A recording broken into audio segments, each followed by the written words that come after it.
పరిచర్య ప్రారంభము, పరిచర్య ఎలా జరిగింది అవన్నీ కూడా క్లుప్తముగా, సమయం లేదు కనుక క్లుప్తంగా చెప్పడానికి 12 సంవత్సరాల ప్రయాణము,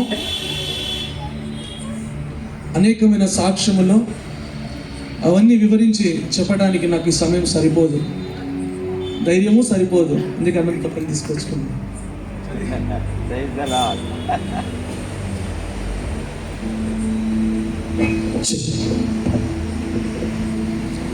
నమస్కారం.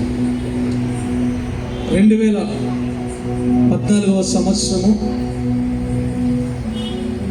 జనవరి 11వ తారీఖు, అది మర్చిపోని రోజు. ఎందుకనంటే ఆ రోజు స్టీవెన్ అంకుల్, సోఫియా ఆంటీ వాళ్ళ వివాహ రోజు. ఆ రోజు అప్పుడే లీనసన సింగపూర్ నుండి వచ్చిన తర్వాత ఇంట్లో ఒక మంచి యానివర్సరీ సెలబ్రేషన్ జరిగింది.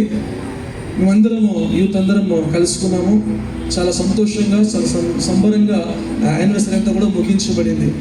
అయిపోయిన తర్వాత నెక్స్ట్ 12వ తారీఖు, జనవరి 12వ తారీఖు 2014 సంవత్సరమున సాయంత్రము నేను అన్న ఆ రోజు ఆదివారము మాకు బాగా గుర్తుంది. నేను జూలియస్ అన్న కొంతసేపు ప్రార్థనలో గడుపుదామని అనుకుంటూ ఉన్నాము. అది వరకు చాలా సంవత్సరాలు పరిచయంలో ఉంటున్నాము, సేవకుల చేతిలో ఉంటున్నాము.